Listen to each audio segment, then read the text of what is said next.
میں دین کی تعلیم کا، دین کے علم کا صرف ایک ادنا سا شاگرد ہوں، اسٹوڈنٹ ہوں، میں کوئی عالم نہیں ہوں، لہٰذا میں صرف اس کا مفہوم بیان کر رہا ہوں۔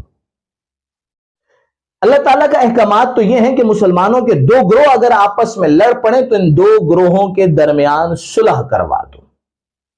حضور صلی اللہ علیہ وسلم نے بھی انہی لوگوں کو پسند کیا جو دو مسلمانوں کے درمیان صلح کروائیں۔ حضور صلی اللہ علیہ وسلم کے فرمودات، ان کی احادیث، ان کے ارشادات، ان کے اقوال کسی کو یاد نہ آئے، فیس بک کا محاذ سنبھالے، ہر ایک مجاہد آگے بڑھتا چلا گیا اور کسی نے مولانا انور شاہ کو تختہ دار تک پہنچانے کی کوشش کی، جبکہ کسی کی جد و جہد طالب علم کو استاد کی اہمیت یاد دلانے کی جانب گامزن تھی، لیکن کسی کو اللہ رب العزت کے فرمودات یاد نہ آئے، کسی کو قرآن کی آیات یاد نہ آئیں، کسی کو احادیث یاد نہ آئے، کسی کو اولیاء کے اقوال یاد نہ آئے، کسی کو اولیاء کی تعلیمات یاد نہ آئیں، کسی کو صحابہ کا کردار یاد نہ آیا، کسی کو اہل بیت کے اعمال یاد نہ آئے۔ دونوں گروہوں کو یاد آیا تو لڑائی، جھگڑا، سزا، جزا، غلط، صحیح، فیصلہ، عدالت، یہی سب یاد آیا۔ اور اس پوری صورتحال کے اندر بالآخر صورتحال ایسی ہو گئی کہ یہ معاملہ بڑھتے بڑھتے قانونی کارروائی تک پہنچنے والا تھا۔ اور یہاں پر انتہائی افسوسناک بات یہ تھی کہ انور شاہ جو ہیں، مولانا انور شاہ جو ہیں، ان کے عمل کو میں اگین کہہ رہا ہوں کہ ہم نے کسی بھی سٹیج پر ڈیفینڈ نہیں کیا اور وہ عمل ڈیفینڈ کرنے والا تھا بھی نہیں،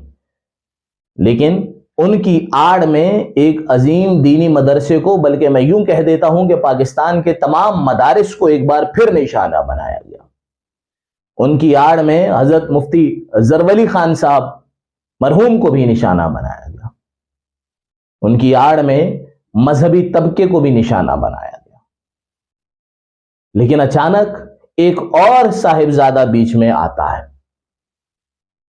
صاحبزادہ کا لفظ اس لیے استعمال کر رہا ہوں کہ جو پوری ایک مہم چل رہی تھی وہ یہی تھی کہ کیوں علماء اپنے ہی بیٹوں کو اپنا جانشین بنا دیتے ہیں۔ وجہ بڑی سادہ سی ہے، اسکول کا پرنسپل اپنے ہی بیٹے کو پرنسپل بناتا ہے، اسکول کا ایڈمنسٹریٹر اپنے ہی بیٹے کو ایڈمنسٹریٹر بناتا ہے، کمپنی کا مالک اپنے ہی بیٹے کو کمپنی کا سی ای او بناتا ہے۔ اگرچہ مدارس بزنس نہیں ہے، اگرچہ مدارس کا دنیاوی طرز عمل الگ ہونا چاہیے، لیکن پھر بھی بہرحال میں یہ ضرور کہوں گا کہ اگر کسی عالم کے، کسی ناظم صاحب کے، کسی محتمم کے، کسی مدرسے کے ہیڈ کے فرزند، بیٹے، اولاد اس قابل ہے، انہوں نے اس کی تربیت ایسی کی ہے، تو یقینی طور پر انہیں ان کے مدرسے کے اندر اہم مقام ملنا چاہیے، اس میں کوئی برائی نہیں ہے۔ وہ آپ کے ساتھ رہا ہے، باپ کی تربیت اس نے حاصل کی ہے، ان کو دیکھا ہے، ان کو پرکھا ہے، ان کی سنی ہے، ان کی سمجھی ہے، تو بالکل وہ زیادہ بہتر طریقے سے یہ کام کر سکتا ہے، اس میں کوئی حرج نہیں ہے۔ لہٰذا اس بات کو ایک طرف رکھتے ہوئے ایک اور صاحبزادہ جن کا تعلق دینی گھرانے سے تھا،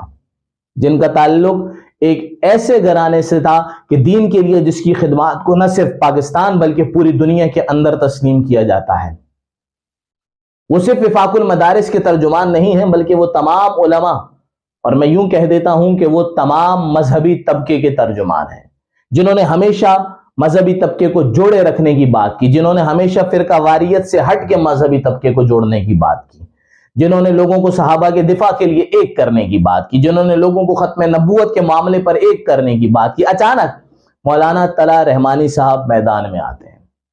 مولانا طلحہ رحمانی صاحب اس طالب علم سے بھی رابطہ کرتے ہیں، مولانا انور شاہ سے بھی رابطہ کرتے ہیں۔ مولانا انور شاہ صاحب جو ہیں وہ بھی اپنی غلطی کو تسلیم کرتے ہیں، طالب علم بھی اس معاملے کو صلح صفائی کی جانب لے جانے کی کوشش کرتا ہے۔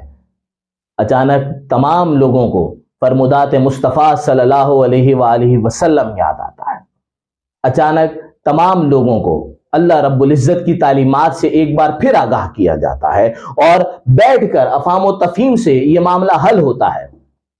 تنقید کرنے والے طبقے کی یہ شرط بھی پوری کر دی جاتی ہے، انور شاہ صاحب کا ویڈیو بیان بھی جاری ہو جاتا ہے، ایک استاد اپنے طالب علم سے معافی بھی مانگ لیتا ہے، نہ صرف معافی مانگتا ہے بلکہ اس کی معاونت کرنے کو، اس کے ساتھ دینے کا بھی وعدہ کرتا ہے۔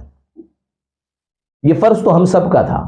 یہ فرض صرف مولانا طلحہ رحمانی کا نہیں تھا. مولانا طلحہ رحمانی صاحب کو یقینی طور پر میں، میری پوری ٹیم، بلکہ میں یہ سمجھتا ہوں ہر ذی شعور خراج تحسین پیش کرتا ہے. لیکن یہ فرض صرف ان کا نہیں تھا، یہ فرض آپ کا بھی تھا، یہ میرا بھی تھا، یہ سوشل میڈیا پر کام کرنے والے ہر شخص کا تھا. استاد غلط ہے، اسے اس کی غلطی بتائیے، اسے اس کی غلطی باور کروائیے. طالب علم غلط ہے، اسے استاد کا مقام بتائیے، اسے بھی اس کی غلطی باور کروائیے. دونوں غلط ہیں، دونوں کو سمجھائیے. دونوں ٹھیک ہیں تو دونوں کے درمیان غلط فہمی کو دور کیجیے. غلط کو غلط کہیے، صحیح کو صحیح کہیے.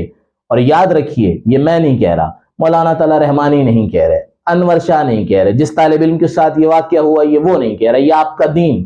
یہ آپ کا اللہ، یہ آپ کا رسول، آپ کے صحابہ، آپ کے اہل بیت، آپ کے اولیاء، آپ کے دین کی تعلیمات کہہ رہی ہے کہ اگر دو مسلمانوں میں اختلاف ہو جائے، اگر دو مسلمان لڑ پڑے، دو مسلمانوں کے گروہ لڑ پڑے، ان میں پھوٹ پڑ جائے، کوئی مسئلہ ہو جائے، یہ ایک دوسرے سے اختلاف کر بیٹھے، تو ان کے درمیان صلح کروائیے. یہ صلح کروانا آپ کا اور میرا فرض ہے.